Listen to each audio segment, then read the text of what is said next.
Egunon.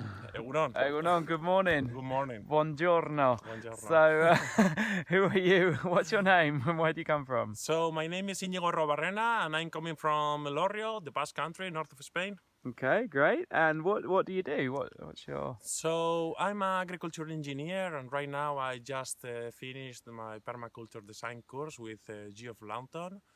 And yeah, that's it. So permaculture, that to me sounds a bit like a hippie term, but what exactly is permaculture? So permaculture is like it's a new concept of understanding like how we can develop like landscapes or places where people like settlements, where people is gonna live.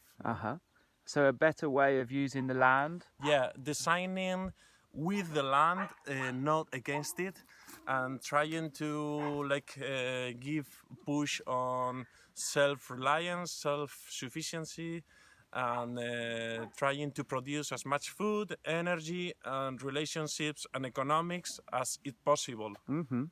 So I recently heard that so for example with agriculture what we tend to do is farmers will go in and just do whatever they think is best on the land, and somebody defined permaculture as from a faith point of view as looking at what God is already doing on the land and working with nature rather than going in and putting our own stamp on it or doing our own agenda. What would you think that's a good example of it? Yeah, it is. It is. Actually, permaculture is about creating permanent systems, and how we can create these permanent systems. The only way, for my thinking, is with the nature, no? Working with the nature, mimicking the nature, trying to understand what nature is doing already since thousands of years ago, and trying to take this knowledge and try to use it for our benefit, the benefit of people who is living in this piece of land, and with benefit for the nature also. Excellent.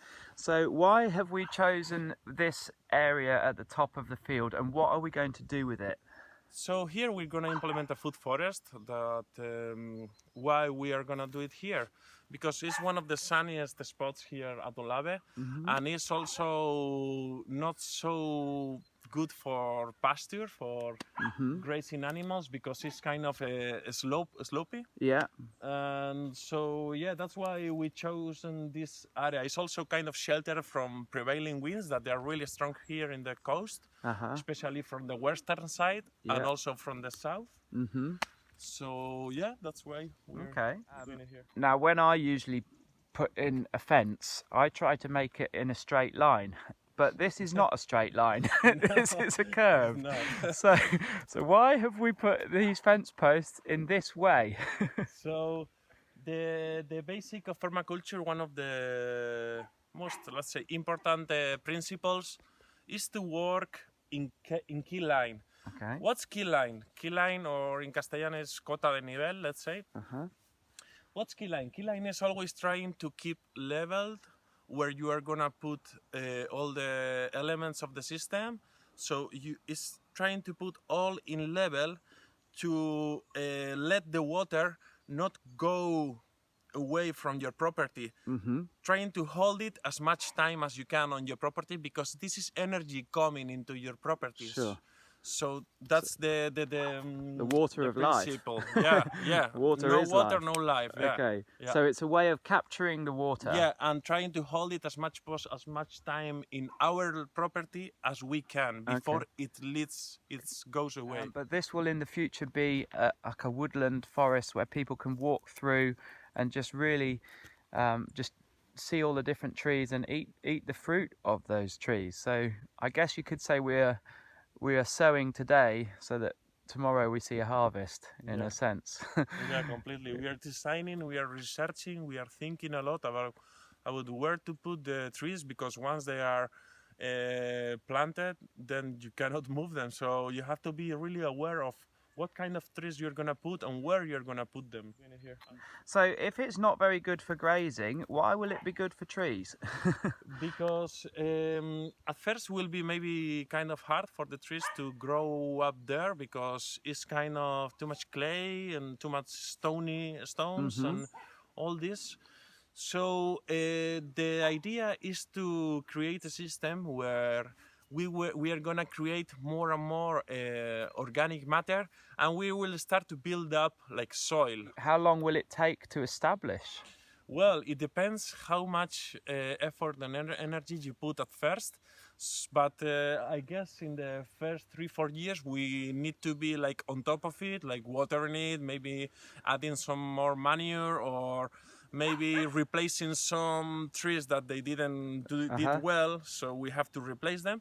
But my bet is like in 3-4 years we will have like kind of nice young forest. Cool. So, if people, obviously, we're in a pandemic globally, and there's a lot of lockdowns around the world. Many people are in their homes, feel a bit useless, see the world around them falling apart, and feeling a bit of despair, perhaps. How can people help this project, and how can people contribute to biodiversity here at Olabe?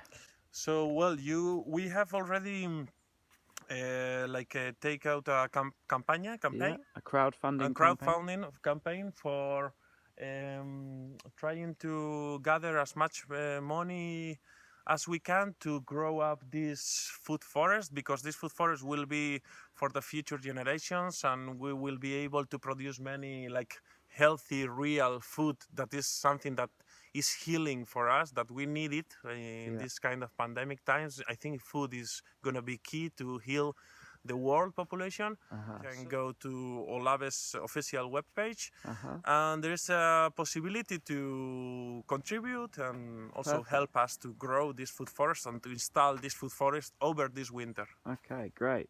That's fantastic. Thanks, Iñigo. Thank you. Okay, nice to meet you. Nice to meet you too. I'll see you soon. Okay.